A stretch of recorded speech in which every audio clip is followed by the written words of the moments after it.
Welcome to the 2017 Lexus LC500. This is the hybrid version. We drove the V8 a few weeks ago and we liked it very much. 261 kilowatts for this as opposed to 360 odd kilowatts for the V8, but both the same price, $203,000 in New South Wales. 20-inch wheels, and this colour I think looks absolutely delicious. Carbon fibre roof, bits of trim on the top, and it still has that look of the LFA, which I like so much. Jaguar type handles here which pop in when they're locked, and an absolutely beautiful interior. There's a lot to like about this car. It's absolutely stunning looking.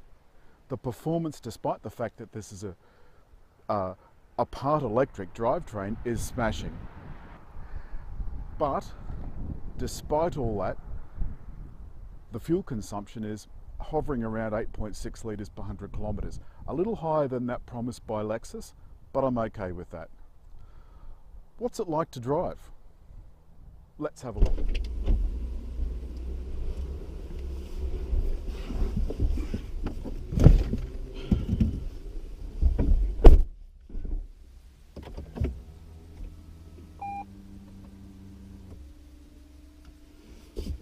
So, what's it like to drive? Well, we're actually all ready to go. I've turned the air conditioning on, everything is set just so.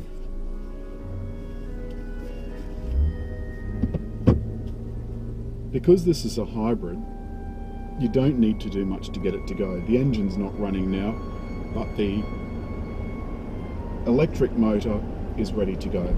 So, going forward, let's indicate, and we're away. I've got this in normal mode. It's one of the 4 modes. There's Comfort, Normal, Sports and Sports Plus. We're currently in Galston Gorge. This is the tiniest little bridge in history.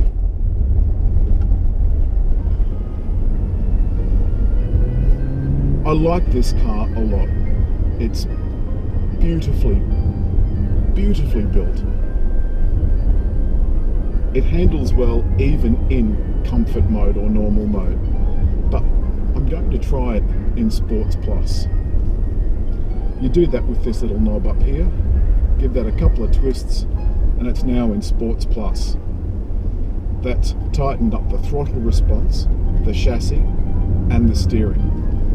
It also changes the way that the gears are dealt with. There's a lot of things to like about the Lexus LC500. Now you'll remember we drove the V8 version a few weeks ago and liked that a lot. That has over 350 kilowatts. I think it's 350 or 360, something like that. This, by comparison, is modest at 261 kilowatts. But it's a different kind of power. It's delivered differently to the wheels. Still only a 2-wheel drive, but those rear wheels are huge. 21-inch wheels. 21-inch wheels haven't ruined the ride for a change. It's got the unbelievably excellent build quality that Lexus brings, but you can hear that engine singing now. The V6 is getting a bit old. It's been around for quite some time, and like its V8 counterpart, this hybrid is mated to a 10-speed automatic. The 10-speed automatic is an absolute peach. Just a peach. It's nice to see that they didn't ruin this by putting a CVT in. That would just have been horrible. I'm criticised on a few points. One of the comments on one of our previous videos said the person didn't like my earrings, so I've changed them for new ones. I think these are much more subtle, don't you? Much more subtle. We're at the top of the gorge now, so I'm going to turn down and go back again. Also, the comments said they didn't like my hair. They said it was far too wild. So I've calmed it down with this much more subtle approach to hair. A couple of nice new speed cameras. Hello. Not revenue raising my ass. But this car, despite the way that it drives, despite the fact that it goes around corners like it's on rails, can get a little touchy. In normal mode or comfort, approaching a corner a little bit too fast, while most times it still handles really well, it can tend to a bit of understeer. Also, it can be a little bit too soft on ride, but that's okay. This is a GT car. This is a proper pucker GT car. You could easily go on a very long trip in the Lexus LC500 and feel completely comfortable at the other end. But it isn't all beer and skittles. Despite the fact that they've learnt a lot from the LFA supercar, and if you squint very hard, this thing looks like the LFA supercar. Some of the controls are very similar too. They've fiddled with this sat-nav input. The infotainment system has a 12-inch screen with fabulous resolution. It looks really great, and you can see the energy monitor up here as we speak. So now it's charging. I mean, it's mesmerizing. You could sit there and watch it all day. However, on this road, probably best not. But it is not a brilliant car all round. There are some problems. Input into the infotainment system is via this trackpad or by voice. Voice is one of the only ways that you can cancel sat-nav information. If you've got an address in, it will just stay there until you cancel it. You can't cancel the navigation, you have to delete the address. Which seems bonkers to me, absolutely bonkers. As well as that,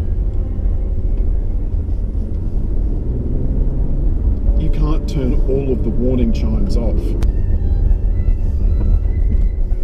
Thank you very much. Nice lady stopped to let me through. It really is infuriating. And they've moved things around in this menu, so it's not even like other Lexus menus. This is similarly difficult to deal with for... Let me just get around here. It's similarly difficult to deal with doing simple things like changing a radio station. Most of that you're going to want to do from up here. All of the audio controls have been laid out clearly across your two thumbs, so you don't have to reach in order to change a radio station or volume, etc. But doing other things requires concentration, and you need to stop. Every time you start moving, the controls on this system are greyed out, and you can't see most of them. Oh, jeez. Come along, lovey, don't cut the corner. Just wait for a moment. Alrighty, another Lexus. Let's get around here. These hairpins are hairy. Okay. So, back to the infotainment system. You simply cannot input most instructions while you're moving. You've seen that on these hairpins, this thing's handling just brilliantly. Here's another hairpin coming up. I've got it in the Sports Plus mode still. So it's telling the transmission to be ready for sharp corners like this. Whoa, get around that little doggy. That's the last corner from memory. There it is. So On the surface of it, the drive is just beautiful, and the hybrid drivetrain has excellent fuel consumption. This is averaging about 8.7 litres per 100 kilometres, but most of the driving has been done in the city. And because most of the driving has been done in the city, you'd expect it to be a little bit more. But it's not. It's just brilliant. We're out of the gorge now. There's another camera. And I'm surprised the system hasn't bombed.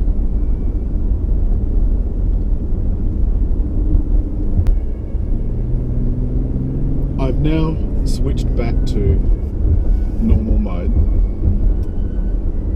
So I'd like to run through a few things in the cabin. The controls are all beautifully laid out. The dashboard is in several sections. There's the entertainment section down the middle, and that's intersected by a horizontal line of, in this case, beautiful leather. There's vents and the traditional analog clock. There's also a locking glove box. What you can do is turn off all of the systems that open the boot. It disarms the key, the button that's just in the right hand tail light, and the key down here near the steering wheel. Just in here. And it's very easy to press it by accident because the glove box is kind of small. But it is a great idea because you often want to leave things in the car.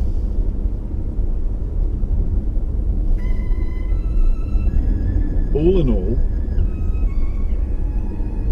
it is a beautiful, beautiful thing, and I love it a lot. If the bongs come back, I will come back and tell you all about it. Other than that, it's goodbye from me, and it's goodbye from them. See ya.